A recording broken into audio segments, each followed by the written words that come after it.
এখন ভাদ্র মাস, ভাদ্র পরিক্রমা চলছে। এই ভাদ্র মাসে পরম প্রেমময় শ্রী শ্রী ঠাকুর শুক্লা তাল নবমী তিথিতে আবির্ভূত হয়েছিলেন, সেই 1295। আবার এই ভাদ্র মাসে কৃষ্ণা অষ্টমী তিথিতে ভগবান শ্রীকৃষ্ণ আবির্ভূত হয়েছিলেন। তাই এই মাসটা আমাদের কাছে অতি পবিত্র, অতি পুণ্যের। এই মাসে আমরা তাকে অনুসরণ করে নিজেদের পারগতা বাড়িয়ে নেওয়ার মাস। এই মাস সবার মঙ্গল, সবার স্বস্তি, সবাই শান্তিতে থাকুক, তাকে নিয়ে, তার নীতিবিধি, তার বিধান মাফিক চলে, এই মাসটাই হলো সেই মাস। তিনি তো যুগে যুগেই আবির্ভূত হয়েছেন দুষ্টের দলনা শিষ্টের পালনের জন্য, এবং সেই যুগের প্রয়োজন উপযোগী তিনি বিধানও দিয়েছেন। এবং এই কলিযুগে তিনি বারে বারেই এসেছেন। কিন্তু তফাৎ এইখানে যে তিনি শ্রী শ্রী ঠাকুর বললেন যে আমি এবারে যা দিয়ে গেলাম 10,000 বছর আর কারো আসা লাগবে না। তিনি আমাদের কি দিয়ে গেলেন, আমরা তার কাছ থেকে কি পেয়েছি? 1917 সালে 22শে ডিসেম্বর শ্রী শ্রী ঠাকুর তার ভক্তবৃন্দ নিয়ে পাটনা থেকে জয়নগর মজিলপুরে ভক্তপ্রবর শ্রদ্ধেয় বিরাজ কৃষ্ণ ভট্টাচার্যের বাড়িতে তার আগমন হয়েছিল। ওই জয়নগর মজিলপুরের এক জমিদার যতীন্দ্র কৃষ্ণ বসু, তার ভয়ানক শূলবেদনা ছিল। তিনি এই রোগে ভীষণভাবে আক্রান্ত হয়েছিলেন। ঠাকুর এসেছেন শুনে তিনি কাতর প্রার্থনা জানালেন ঠাকুরকে তার বাড়িতে আসার জন্য। ঠাকুর যখন তার ভক্তবৃন্দ নিয়ে তার বাড়িতে গেলেন, দেখা গেল তিনি রোগের যন্ত্রণায় কাতর হয়ে বাড়িময় ছুটোছুটি করছেন, চিৎকার করছেন। এক মিনিটও তিনি তার এই চিৎকার থেকে বিরাম নেই। বহু অর্থব্যয় হয়েছে, বহু বিশিষ্ট চিকিৎসকগণ দেখেছেন, কিন্তু কোনো ফল হয়নি। তিনি যে রাত্রে কখন ঘুমোতেন তারও কোনো ঠিক ঠিকানা নেই। এইভাবে দীর্ঘদিন তিনি এই অসুখে ভুগছেন। শ্রী শ্রী ঠাকুরকে দেখে প্রণাম জানিয়ে কাতর কণ্ঠে বলছেন, ঠাকুর, তোমাকে আমি আমার রোগের কথা বলবো না, রোগ সারাবার জন্য আমি প্রার্থনাও জানাবো না, কেবল আমি তোমাকেই চাই। তুমি দয়া করো ঠাকুর, তুমি দয়া করে আমার পরকালের কাজটা করে দাও। আমার রোগ থাকুক, শরীরে রোগ থাকুক, সেটা আমার কোনো যায় আসে না। যারা ঠাকুরের সঙ্গে ছিলেন তারা তো অবাক, বিস্মিত। এই রোগী, এই তার অবস্থা, কিন্তু এ কি তার প্রার্থনা? এরকম মানুষ প্রার্থনা জানাতে পারে? সবাই তো অবাক। পরিশেষে যতীনবাবুকে দীক্ষা দেওয়া হলো এবং সাধন প্রণালী সব জানিয়ে দেওয়া হলো। সেই মতো তিনি ঠাকুরের নির্দেশ মাফিক চললেন। কিছুদিনের মধ্যেই তিনি সম্পূর্ণ সুস্থ হয়ে গেলেন। এই বাস্তব ঘটনা থেকে আমরা কি পেলাম, আমাদের কি উপলব্ধি হল?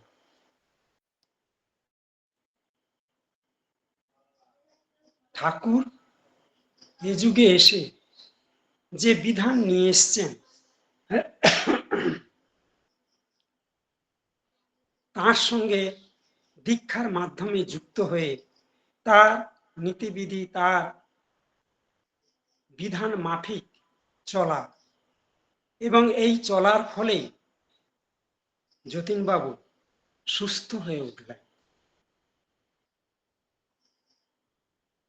যদি তাকে দীক্ষা না দেওয়া হতো বা তিনি যদি ঠাকুরের পথে এইভাবে না চলতেন, তাহলে তিনি কি সুস্থ হতে পারতেন? তিনি কি প্রার্থনা জানিয়েছিলেন? তিনি জানিয়েছিলেন, ঠাকুর, আমার অসুখের কথা তোমাকে আমি বলবো না, বলতে চাই না। অসুখ সারাবার জন্য প্রার্থনাও আমি করছি না, কেবল আমি তোমাকেই চাই। তুমি দয়া করো, দয়া করে আমার পরকালের কাজ করে দাও। এই যে প্রার্থনা, যে প্রার্থনা শুনে সবাই বিস্মিত হয়েছিলেন। প্রকৃত আমরা কি প্রার্থনা করতে জানি? ঈশ্বর বা ভগবানের কাছে আমাদের কি চাওয়া সেটা আমরা প্রকৃত জানি না। কুমুদরঞ্জন মল্লিকের কথায়, ওরা চাহিতে জানে না দয়াময়, ওরা চাহে শুধু ধনজন আয়ু আরোগ্য বিজয়। আমরা কি চাই? অসুস্থ হলে বলি, ঠাকুর তুমি দয়া করে আমাকে সুস্থ করে দাও। মামলা মোকদ্দমা হলে বলি, ঠাকুর তুমি আমাকে, আমার জন্য মামলায় জয় হবে। আমার ধন দাও, গাড়ি বাড়ি দাও, টাকা পয়সা দাও, আমার ছেলে যেন ভালো চাকরি করতে পারে, উপার্জন করতে পারে, আমার মেয়ের যেন ভালো বিয়ে হয়। এইরকমই আমাদের হাজার চাহিদা, কিন্তু এগুলো প্রকৃত চাহিদা নয়, প্রকৃত চাওয়া নয়। সত্যানন্দ সরেন ঠাকুর বললেন, নিজের জন্য যা করা যায় তাই সকাম, আর অন্যের জন্য যা করা যায় তাই নিষ্কাম। এই সকাম প্রার্থনা ঠাকুর মঞ্জুর করেন না, নিষ্কাম প্রার্থনাই ঠাকুর মঞ্জুর করেন। তাই আমাদের প্রার্থনাটা কিরকম হবে? তাই তিনি দয়া করে সত্যানন্দ সরেনে বললেন, পরমপিতার কাছে কিভাবে প্রার্থনা করতে হয়? তোমার ইচ্ছাই মঙ্গল। আমি জানি না কিসে আমার মঙ্গল হবে, আমার ভিতরে তোমার ইচ্ছাই পূর্ণ। এইভাবেই আমাদের প্রার্থনা জানাতে হয়। আর কি শিখলাম এখান থেকে বা কি বুঝলাম? যে তাকে, তার সঙ্গে যুক্ত হয়ে তিনি যেহেতু এই কলির শেষ প্রান্তে এসেছেন এবং সবার পূরণ করা, সব অবতারের কে তিনি, সব অবতারের যে যেগুলো ফাঁক ফোঁকর ছিল, যেগুলো তারা দিয়ে যেতে পারেননি, তিনি এবারে এসে সবটাই তিনি পূরণ করে দিয়ে গিয়েছিলেন। তাই তিনি অপূরণীয়। তাই আমাদের মঙ্গলের জন্য তিনি যা দিয়ে গেলেন, তাকে ধরে তার নীতিবিধি যদি আমরা মেনে চলি, বিশেষত নাম ধ্যান, এই নামের মধ্য দিয়ে কি হতে পারে, নামের যে কি আমরা মারাত্মক ফল পেতে পারি নাম করার ফলে, একটা বাস্তব ঘটনা উল্লেখ করছি। 1327 সাল কুষ্টিয়ার অমৃতলাল লাহিড়ী নামে এক বিশিষ্ট ব্যক্তি, তিনি নিউমোনিয়াতে আক্রান্ত হয়েছিলেন। বিশিষ্ট চিকিৎসক গোকুলবাবু সহ বহু চিকিৎসক তাকে দেখাশোনা করেছিলেন, তার চিকিৎসা করেছিলেন। কিন্তু দেখা গেল যে চিকিৎসার ফলে কিছুই হয়নি। ধীরে ধীরে তার জীবন দীপ নিভে আসতে লাগলো। জীবনে শেষ প্রান্তে তিনি পৌঁছে গেছেন। ডাক্তারবাবুরা সব জবাব দিয়ে গেলেন যে আর জীবনের কোনো আশা নেই। ধীরে ধীরে তার শরীর খারাপ হতে লাগলো, নাভিশ্বাস উঠতে লাগলো। এই খবর পেয়ে ঠাকুরের কয়েকজন ভক্ত, তারা ঠাকুরের একটি ফটো নিয়ে গিয়ে তার বুকের উপর বসালেন এবং তার কানের কাছে জোরে জোরে সেই সৎ নাম, অমৃত নাম শোনাতে লাগলেন। এর ফলে কিছু সময় পরে দেখা গেল ওই অচৈতন্য অবস্থায় ওই ঊর্ধ্বশ্বাসের সঙ্গে অস্ফুটভাবে নামটা যেন শোনা গেল। পরে পরে দুই একবার আবারও ওই নাম শোনা গেল। এইভাবে ধীরে ধীরে তার মুখ থেকে ওই নাম বেরোতে লাগলো। ক্রমে তার চৈতন্য ফিরে এলো। তখন তিনি ওই ফটোকে বুকের উপর জড়িয়ে ধরে তিনি জোরে জোরে নাম করতে লাগলেন। মাঝে মাঝে ভুল হয়ে যাচ্ছে, তখন ওই ভক্তরা তাকে ধাক্কা দিয়ে আঘাত করে সেই নামে আবার ফিরিয়ে আনছে। দেখা গেল সেই দিনই তিনি সুস্থ হয়ে উঠলেন। এই খবর ঠাকুর তখন কলকাতাতে আছেন, এই খবর ঠাকুরের কাছে পাঠানো হলো। তখন কয়েকজন ভক্ত তাকে দেখার জন্য সেই কুষ্টিয়ায় গেলেন। যখন তার বাড়িতে গিয়ে পৌঁছালেন, দেখা গেল তিনি শয্যাগত, কিন্তু খুব দুর্বল। তিনি ক্ষীণ কণ্ঠে তার এই ঘটনার কথা শোনালেন। যারা প্রত্যক্ষদর্শী ছিলেন তারাও এই ঘটনার কথা বললেন। এমনকি ওই যে ডাক্তার গোকুল বাবু, তিনিও এই কথাটা উল্লেখ করলেন কিভাবে কি হয়েছিল। প্রকাশ যে অমৃতবাবু দীক্ষিত ছিলেন না, তিনি ঠাকুরের দীক্ষা নেননি। তাহলে দীক্ষা না নেওয়া সত্ত্বেও এই নাম তাকে শোনানো হয়েছিল। এই নাম, অমৃত নাম তাকে শোনানোর ফলে তিনি তার জীবন দ্বীপ যে নিভু নিভু হয়েছিল তার থেকে তিনি উদ্ধার পেলেন, তিনি আবার সুস্থ হয়ে উঠলেন। তাহলে এ যুগে ঠাকুর যে নাম নিয়ে এসছেন, সেই নামের মধ্যে যদি আমরা থাকি, অনবরত নাম করতে থাকি, তো অজপা নাম, জপে শেষ করা যায় না। 100, 200, 500, 1000 নয়, অসংখ্য অসংখ্যবার এই নাম জপ করা যায়, গুণে শেষ করা যায় না। তাই এই নামের মধ্যে যদি আমরা থাকি, আর ঠাকুরের যে পঞ্চবিধান রয়েছে, যজন, যাজন, ইষ্টভৃতি, সস্তনী, সদাচার, এই সকলের মধ্যে বিশেষত ইষ্টভৃতি। তাহলে এই নাম এবং ইষ্টভৃতির মধ্য দিয়ে যদি আমরা তার সেই বিধানগুলো, ওই সত্যানুসরণে আছে, সব সময় তাকে অনুসরণ করতে চেষ্টা করো। তিনি যা বলেন যত্নে তা রক্ষা করে অভ্যাসে চরিত্রগত করতে নিয়ত চেষ্টা করো, আর তাই সাধনা। তাহলে আমরা যদি এই সাধনার পথে সাধনায় ব্রতী হই, তাহলে আখেরে আমরাই সুস্থ স্বাস্থ্য ইষ্টচ্ছল মঙ্গলময় থাকব। আর সেই কথা অন্তরে স্থির বিশ্বাস চাই, তিনি যাই বলে দেবেন তাই করতে হবে, বিনা আপত্তিতে, বিনা ওজরে, বরং পরম আনন্দে।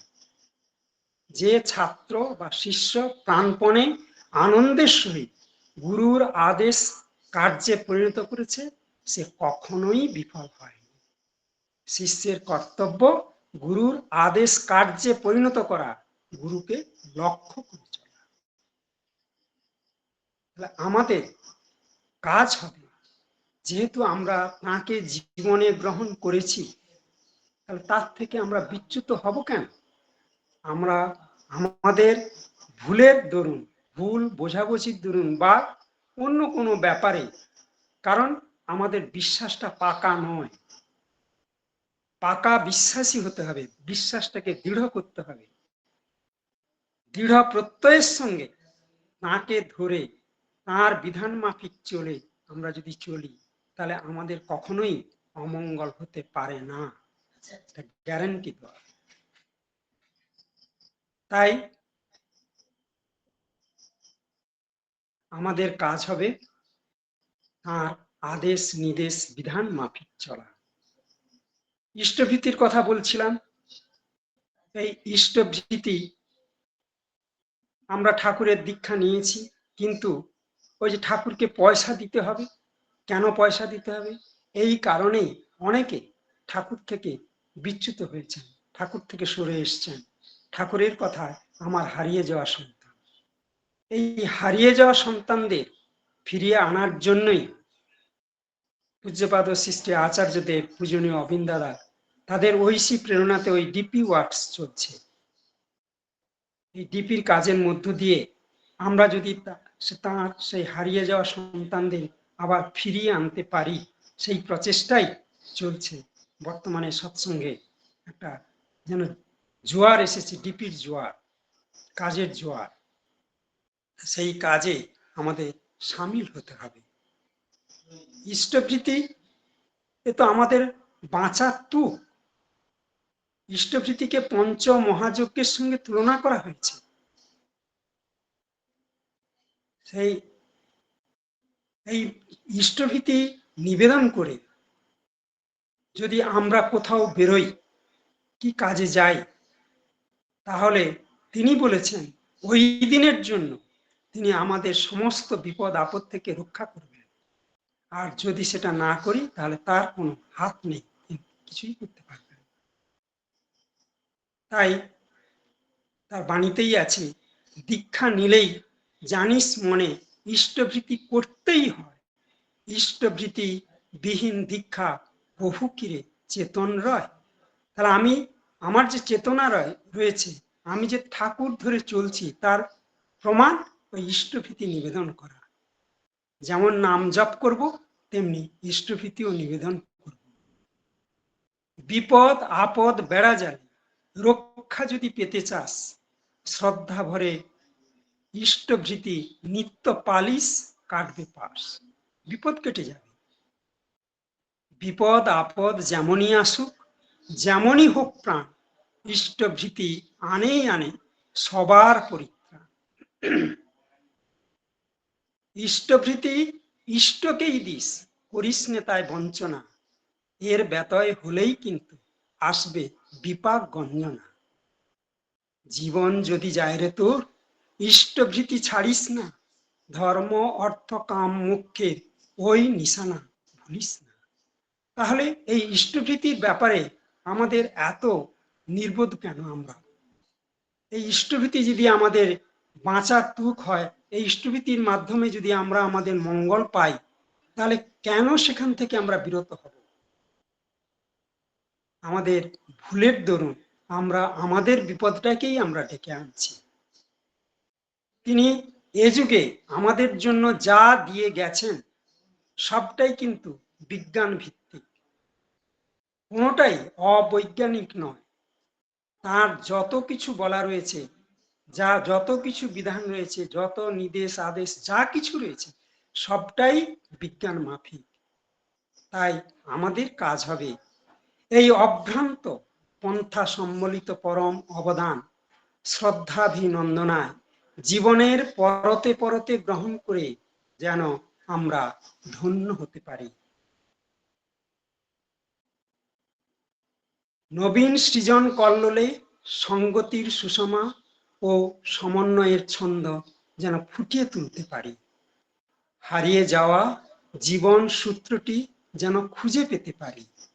তবেই তো ব্যথাহারীর বেদনা ঘুচবে, তার মুখে আবার হাসি ফুটে উঠবে।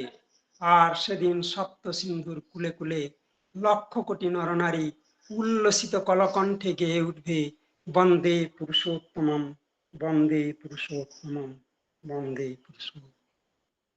জয় গুরু। জয় গুরু দাদা, আরো সময় ছিল, 5 মিনিট বলা যেত। জয় গুরু।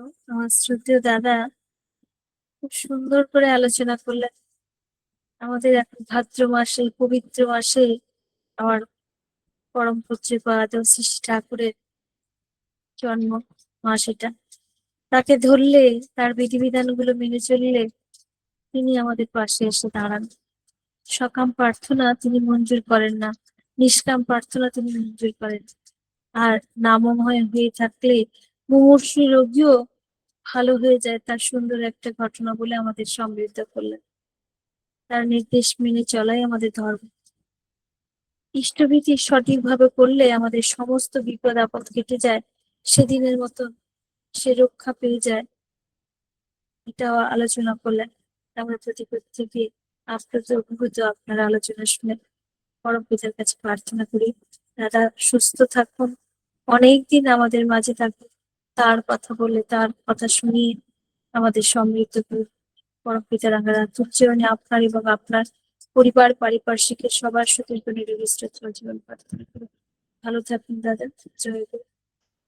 জয় গুরু, সবাইকে জয় গুরু জানাই। জয় গুরু। জয় গুরু। আবার সবাইকে বলি প্রতিদিন যুক্ত থাকবেন আপনারা। একটু সঠিক সময়ে যদি 8:30টায় আপনারা যুক্ত হন, অন্তত ইষ্ট প্রসঙ্গটা 8:35 নাগাদ শুরু হয়, আপনারা যদি সেই সময়টা একটু যুক্ত হওয়ার চেষ্টা করবেন। অবশ্যই আমরা মানুষ, আমাদের প্রত্যেকই সংসারী, সংসার তো পালন করতেই হবে, সেটা বড় ধর্ম। তাও চেষ্টা করবেন একটু তাড়াতাড়ি যুক্ত হওয়ার আর সবাইকে যুক্ত করানোর। আর যারা নাম পড়ছেন বা করাচ্ছেন তারাও যেন যুক্ত থাকে, শুধু সেই দিনের জন্য নয়, প্রতিদিন যেন যুক্ত থাকে। এটা আমরা দেখবো, সবাই প্রত্যেকে দেখবো, যদি আমরা লিঙ্কটাকে ভালোবাসি। এটা চেষ্টা করবেন। জয় গুরু।